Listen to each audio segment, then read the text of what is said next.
นี่ดงหินเลยว่าไงวะ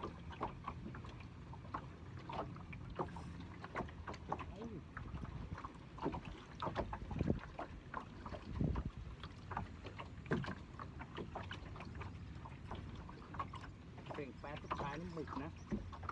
กระชากคามือเลยอ่ะหนีไปแล้วมั้งวัวก่อน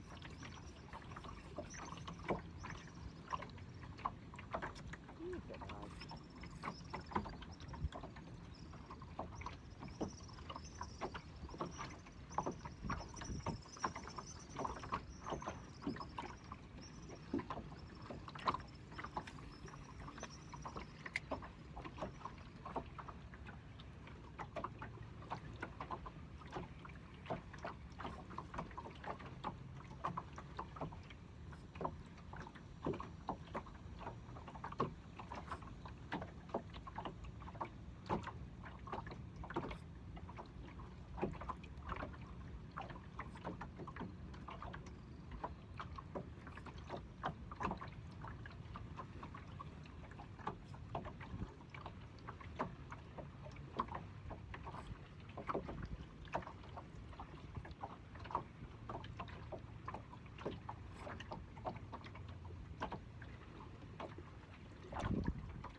ตามมาท้ายเรือเลย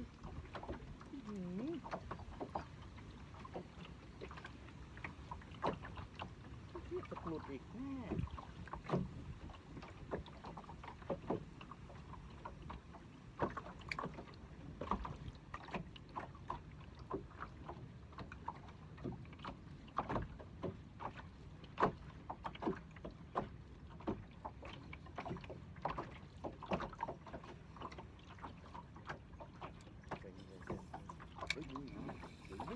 3 ตัวมาเนี่ยได้เห็บหมาโอ้โหเรียบร้อยไหนยะหยิบกล้องให้ดูเลย3 ตัวตายแล้วมาเนี่ยได้เห็บหมาเลยเขาไม่ไปด้วย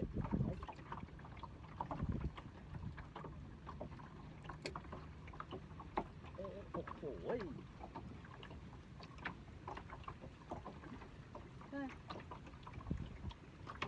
มันกอดแต่มันไม่ยอมโดนสบามันกวนตีนมากเลยเนี่ย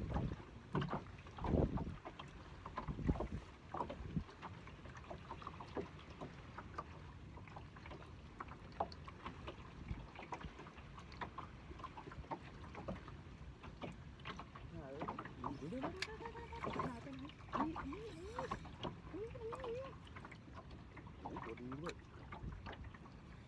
เรียบร้อยโอ้ยโมโหกูใช่ไหมอุตส่าห์หนีแล้วยังโดนดีแล้วเพื่อนอีก2 ตัวล่ะไปดูดิ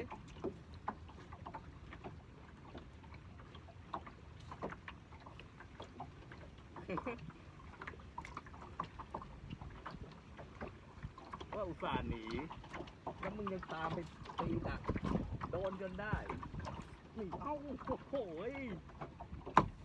แต่ผมต้องเปลี่ยนโยเล็กแล้วล่ะ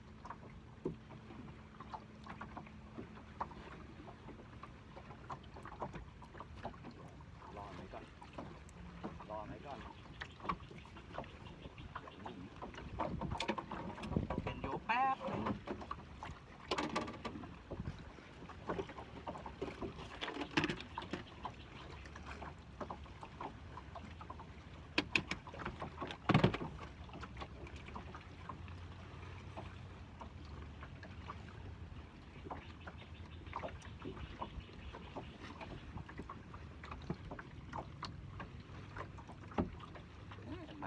ตัวเก็บไปได้ตัวเดียวต้องโดนอยู่แบบนี้แหละพามาขนาดแล้วก็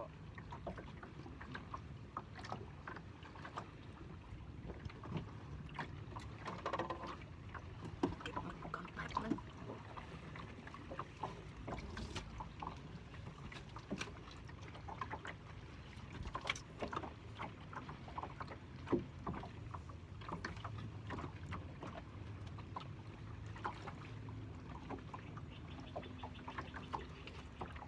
เละเรือไปหมดแล้วไป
ไปไหนกันหมดแล้ววะเดี๋ยวได้จังเดี๋ยวใหม่ต้องตียั่วมัน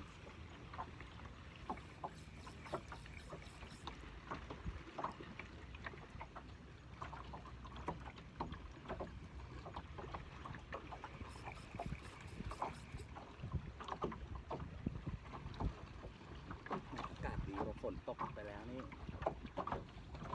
ลมก็เบาคลื่นก็เงียบ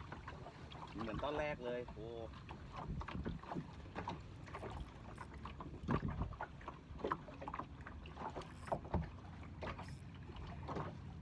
หมึกจับอยู่ตายห่าแล้วโอ้ยแม่หมึกจับจังหวะจับพอดีเลย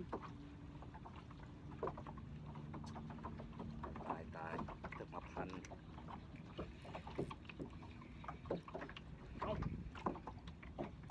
ดูครับดู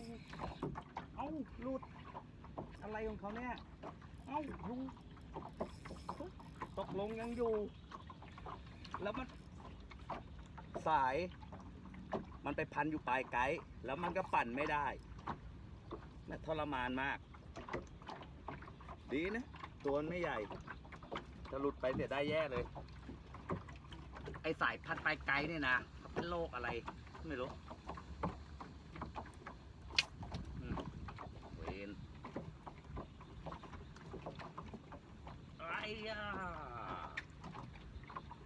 วันนี้รวยครับรวยทั้งปลารวยทั้งหมึก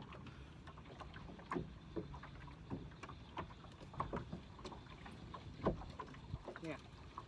มันชอบไปพันอยู่ปลายไกด์ทั้งที่ก็ไม่มีอะไรให้มันพันนะ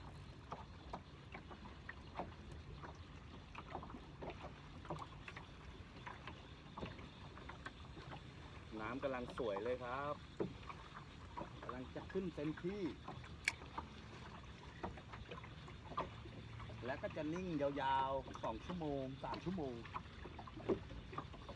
ซึ่งเป็นเวลาที่เหลือเราต้องไปกินเบียร์ดีกว่า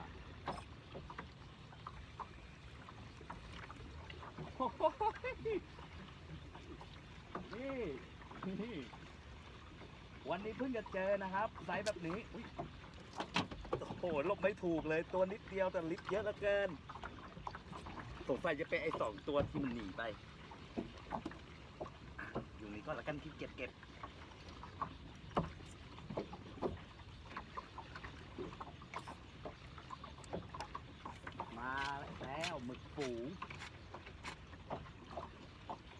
ดีมาเช้าครึ่งวันได้ตัวเดียวต้องหนีไปตีปลาไม่มีหมึกเลยแต่กะไว้แล้วล่ะวันเช้ามาเห็นน้ำมันลงเยอะแล้วก็ขุ่นด้วยคิดแล้วว่าเดี๋ยวต้องดีช่วงบ่าย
ตามมาอีก1 ตัวแล้วตายเดี๋ยวมันก็หนีหมดเอ้าโอ้